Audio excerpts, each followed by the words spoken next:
lo que va a hacer alargarse esta jornada tal vez a horas de la tarde, ¿no es verdad?, en que el juez ya Escobar debiera pronunciarse sobre las cautelares. Estamos esta mañana para analizar lo que ha sido y cómo se proyecta esta que debiera ser la última jornada de formalización con el abogado Ignacio Méndez, que es abogado, profesor de Derecho Penal Económico de la UNAV, ¿no es cierto? Sí. Ignacio, muchas gracias por acompañarnos. Buenos días, bienvenido.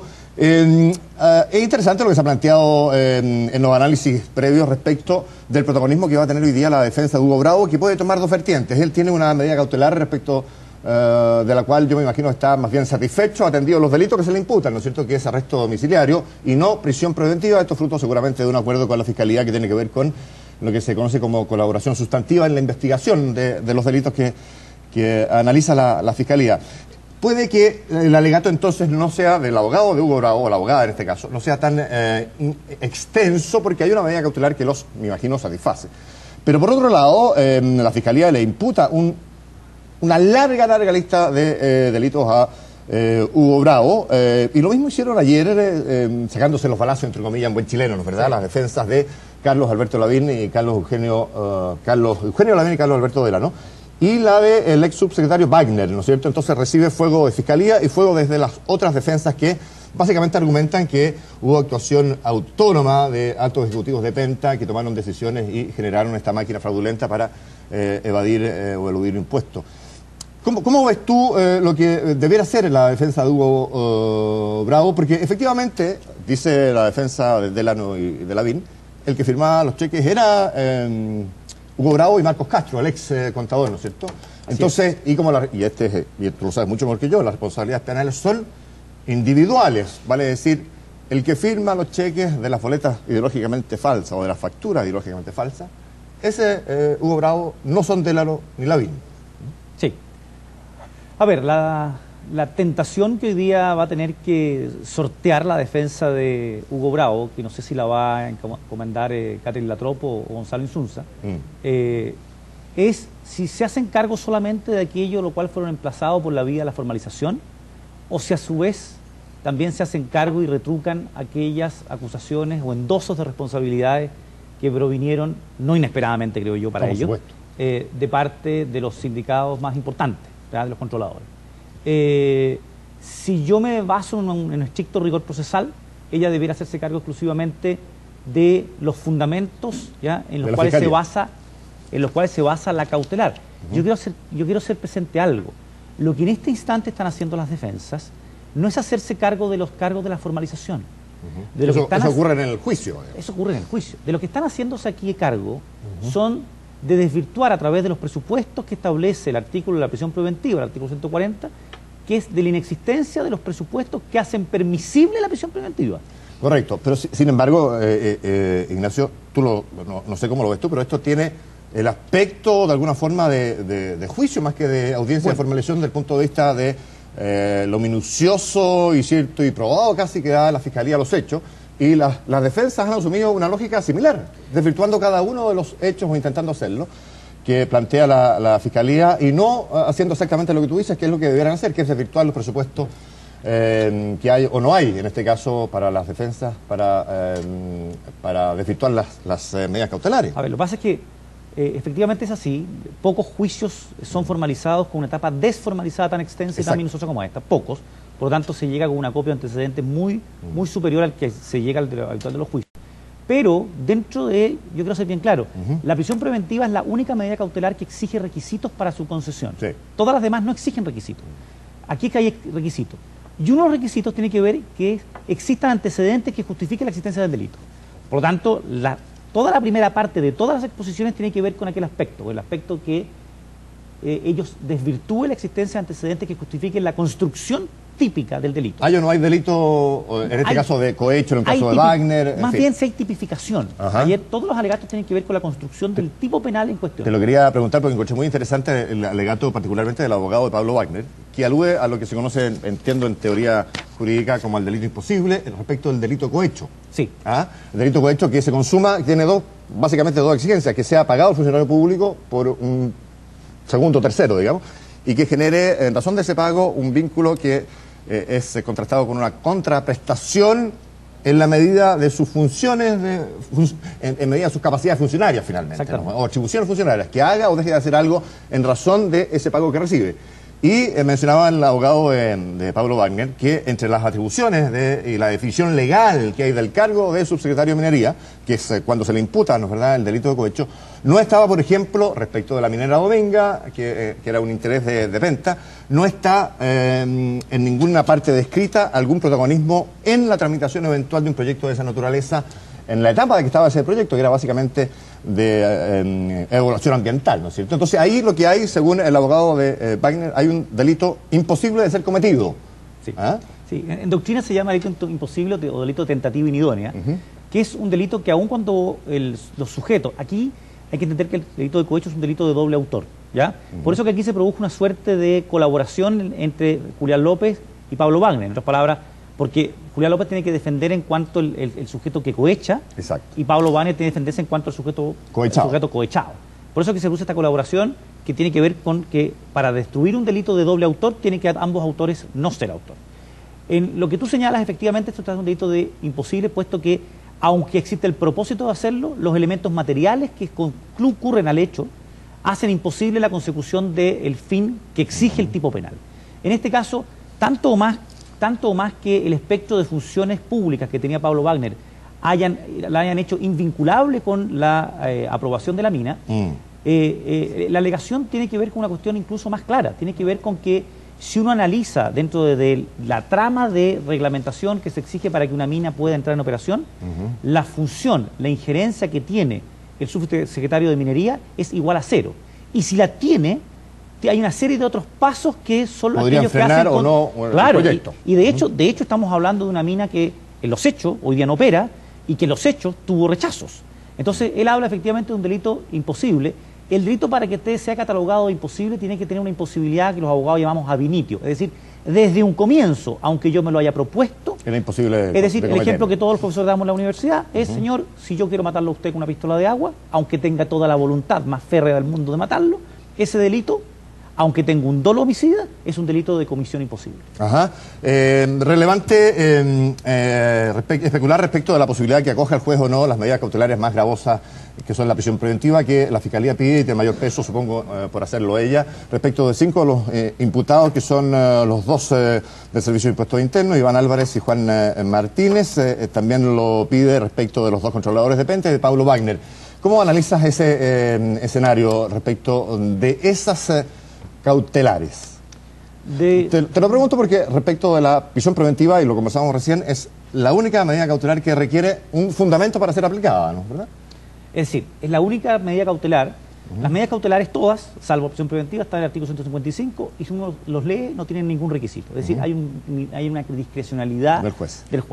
En cambio, el artículo 140 del Código Procesal Penal sí establece una serie de requisitos que, si bien uno los puede leer como taxativos y redonditos, digamos, para la gente, la verdad que tienen, como toda la ley, un componente interpretativo muy importante. Por supuesto. Pero es, a mi modo de ver, un componente interpretativo restrictivo, no un componente interpretativo amplio. ¿Vale decir? Es decir, tienen que existir antecedentes que funden la existencia del delito, que esa es la primera parte de todas las alegaciones de la defensa, es decir, cómo desvirtúo la construcción de los tipos penales para efecto de que no existen antecedentes que permitan construir el tipo penal. No la culpabilidad se va a ver en un juicio. Por eso hablábamos del delito imposible, por ejemplo, en cohecho Pablo Wagner. No hay delito porque no se podía cometer, por ejemplo. Perdón, más fuerte que eso es el alegato de Julián López, también, en términos de decir que la figura no es la figura del 97 número 4, es decir, de la incorporación de antecedentes falsos y de una declaración maliciosamente falsa, sino que en el fondo la imputación de gastos rechazados, lo cual tengo mi parecer profesional que creo que no se acoge, no se aplica. Lo que dicen es que debiera ser formalizado por otro cargo, si es que es, digamos. Él dice que los hechos, el tipo penal que se describe no corresponde. Él no refuta los hechos, él lo que hace es que lo encuadra en un tipo penal que es una falta, que es el artículo 97, número 9420. Infinitamente menos. Pero eso es una cuestión completamente diversa, eso tiene que ver con que yo le cargue los pañales de supermercado a la empresa. La existencia o inexistencia del delito. Eso es una primera cosa. Una primera cosa. La segunda cosa tiene que ver con para la cautelar de prisión preventiva. Segunda, y ahí voy a un argumento tuyo que lo quiero un poco matizar.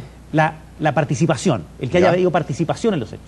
Y ahí quiero ampliar de una u otra manera el espectro que tú razonablemente das del espectro o de la amplitud del concepto del autor.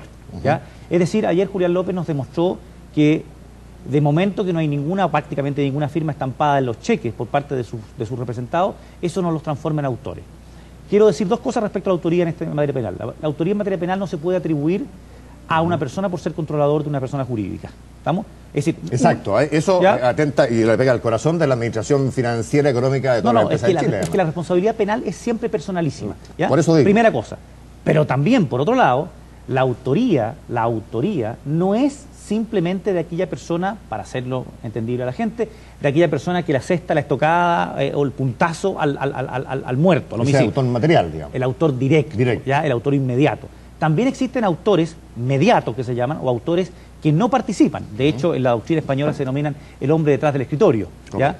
Es decir, exacto, el que manda, el que... porque también está la categoría de cómplices, de encubridores, que son categorías menores respecto a la penalidad, hablo de autores, ¿ya? Hablo de autores que incluso aquellos que se concertan tomando parte, facilitando los medios, son autores. Correcto. El Código Penal chileno, en el artículo 15, número 3, considera autores incluso a los que se conciertan, pero sin tomar parte directa, simplemente facilitando los medios, incluso a los que procuran impedir que se evite un delito. También son autores. Y respecto a este punto, las defensas de Marco Castro y de Hugo Bravo lo que van a hacer es probar que, o entiendo argumentar que todos los cheques que dice la defensa de Delano y Lavín, que ellos firmaron y por ende son solo ellos los autores, fueron autorizados y necesariamente por los controladores del grupo, que sin aquella autorización o visación esa firma de cheque hubiera sido imposible. Es que es más que autorización porque ellos la tenían, estatutariamente tenían mandatos que lo permitían, pero penalmente hay una cuestión mucho más elaborada que se denomina el dominio del hecho.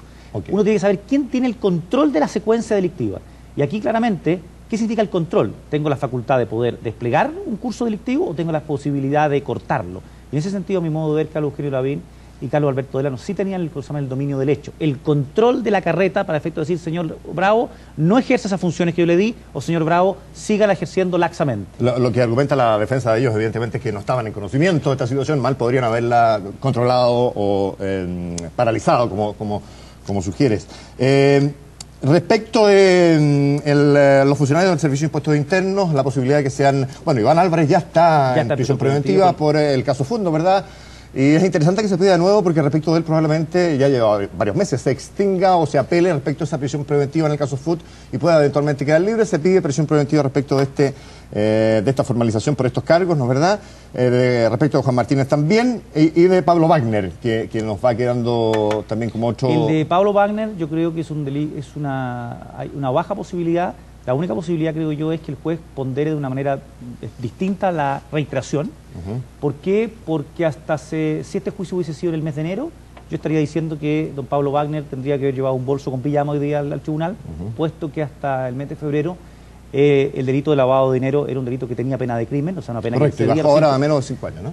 No es que bajó menos de 5 años, lo que pasa es que se acotó al delito... Y aquí el delito base es un delito que proviene de la ley de mercado de valores y ese delito no tiene una pena superior a 5 años. No tiene una pena superior a 5 años y además el delito de cohecho, si es que no es agravado, en fin, tiene una pena muy baja en Chile respecto del funcionario público que es cohechado, que entiendo es 541 días, que es poquito, un año y medio o algo así. Sin considerar atenuante. Sin considerar además atenuante. Sin considerar atenuante. Ni agravante. Ni agravante. Bueno, estamos aproximándonos ya a las 9 de la mañana, que es la hora en que debiera empezar a realizarse ya esta presuntamente última jornada de formalización de investigación en el caso Penta. Vamos a estar seguramente ya en segundos con lo que está pasando hasta ahora en la sala, que ya empieza a llenarse, ya está gran parte de los abogados, de los imputados, de los fiscales, de los creyentes. Respecto de las cautelares, va a ser es respecto de lo último que se pronuncia el juez en esta audiencia. Vamos a ver o a escuchar todas las defensas, el retruque de la Fiscalía y tras eso, como cierre, la decisión del juez. A ver, el juez establece... Aquí este procedimiento no está arreglado, ¿ya? No está arreglado por ley, ¿ya? Aquí el juez ya dice como moción de orden diciendo que iba a haber derecho a réplica, ¿estamos? No se ha pronunciado respecto al derecho de dúplica, ¿ya? Que es la contestación de la réplica que va a hacer la defensa. Ayer, perdona, sí, algo dijo porque le pregunta al término de la jornada, expresamente a algunos de los fiscales, no sé exactamente cuál, si van a tener esta posibilidad y cuánto rato. Sí. Y es cuando el juez les dice que en 10 minutos respecto a cada uno de los imputados, lo que elevan 100 minutos al menos esta audiencia, o más o menos, no sé. No te olvides que les dio 30 minutos a la defensa y tomaron 1 hora 10, 1 hora 20. Así que yo creo que hoy día puede que esto no termine. Te da la impresión que puede que no termine, ¿eh? Todo va a depender de si le da derecho a las defensas a retrucar, duplicar la réplica de los querellantes y del Ministerio Público. Ya, y esto, si es que se continúa a tu juicio mañana sábado o ya pasamos al lunes. Si el juez avisora que esto no va a terminar, lo va a terminar a las 5 de la tarde, 5:30, como lo ha terminado todos los días. Si él avisora que está en condiciones de poder terminarlo, va a ser una jornada extendida, porque lo que no puede ocurrir, por una cuestión de práctica habitual, es que una audiencia termine y él posponga para el día siguiente la decisión cautelar. Porque la verdad que se generan situaciones de poca transparencia. Correcto, ¿vamos? Porque cuando ya está todo claro, él presuntamente podía evadir el... Es decir, para hacerlo simple, no es bonito que se vaya a deliberar a la casa. Exacto. Se corre el riesgo de fuga, en fin, que uno de los argumentos, de hecho, que se plantea desde siempre en la Fiscalía respecto a los imputados cuando se pide prisión preventiva. Una vez aceptado o no la medida cautelar de prisión preventiva, en este caso por el juez, esto es apelable por las defensas en el caso de que se conceda la prisión preventiva, ¿no es verdad? En un plazo de 5 días. Es apelable en ambas hipótesis. Ajá. En ambas. Puede apelar la Fiscalía si no se concede y puede apelar la defensa si es que se concede. Si es que se concede la prisión preventiva, van inmediatamente, ¿no es verdad?, a la cárcel. Se ejecuta de inmediato. Se ejecuta de inmediato, ¿vale? Si salen del tribunal probablemente esposados los imputados respecto a los cuales se conceda y van a la cárcel. Van a salir por donde no entraron, van a salir por detrás del juez. Ajá. Y tu pronóstico es que efectivamente, Ignacio, lo más probable es que se conceda prisión preventiva respecto a los controladores. No, a ver, esto es un pirinoleo, digamos. Ajá, sí, por supuesto. Pero yo creo que se va a decretar por los funcionarios de impuestos internos y por Pablo Wagner. A pesar de que creo que respecto a Pablo Wagner no procede, pero creo que respecto a Pablo Wagner se va a decretar. Y en general, ¿no procede o no procedería a tu juicio pirinoleo, como dices tú, respecto a los controladores? ¿Por qué razón específica? Por la penalidad asociada al delito, ¿ya? Y porque creo que el Ministerio Público, a este juez, el Ministerio Público está inspirado. Todo Ministerio Público y la ley está inspirada en varios principios. Uno de ellos es el principio de objetividad, ¿ya? Y creo que el Ministerio Público no la ha guardado. Y el juez Escobar, a quien conozco, es un juez muy celoso de los principios inspiradores de la reforma procesal penal. Y creo que algunas frases han sido bastante desafortunadas. Sí, las frases que han marcado la polémica, esto de la máquina para defraudar al fisco, en que derivó a juicio del fiscal Gajardo las empresas Penta o Grupo Penta. Y lo que he dicho, yo no sé cómo lo ves tú, esta comparación que hace María Inés Horvitz del Consejo de Defensa del Estado respecto de Penta, cuando dice Adelano que es una máquina para generar trabajo, ella responde, también generan trabajo las organizaciones de narcotráfico. Es decir, los 30.000 empleados de Penta podrían sentirse particularmente ofendidos por aquello. La verdad es que las maniobras o los dichos asociados a la prudencia y al decoro no me corresponden pronunciarme, digamos. Pero si me preguntas desde el punto de vista jurídico procesal, no suman. Esos dichos no suman jurídicamente ni le hacen eco al juez. La arista política parece ser lo que viene. Sin duda. Ignacio lo describió con cierta prolijidad, creo que fue el fiscal Gajardo, nombrando incluso políticos y toda la maniobra que es similar a algunas que se ha descrito en esta formalización. La posibilidad, en términos de autoría, los que dan las boletas en el caso de la arista política no son los políticos, ¿no es verdad? Son gente de su entorno, trabajadores, amigos, cercanos, parientes. ¿Se puede llegar a formalizar a un político en calidad de autor, coautor, cómplice, inductor, en fin? ¿Cuál es la figura ahí? Si se establece que tiene una participación del artículo 15, número 3, es decir, son de aquellos que se concertaron para esto y facilitaron los medios, por sí o por terceras personas, perfectamente podrían caer en esa figura, tal como puede ser la cuñada de don Pablo Wagner. Es la misma figura. En calidad de autora sería en este caso. Calidad de autora. Del delito de fraude al fisco. Tributo. Bueno, tenemos que agradecerle especialmente esta mañana, ha sido muy aclaratorio, Ignacio Méndez, abogado, profesor de Derecho Penal Económico de la Universidad Andrés Bello, habernos acompañado en los prolegómenos, ¿no verdad?, del inicio de esta presuntamente última jornada de formalización. Ignacio, muchas gracias por la gentileza de habernos acompañado. Y bueno, quedamos atentos a lo que empieza a pasar en segundos, ¿no verdad?, entiendo ahí en la sala, en el Centro de Justicia, con todo.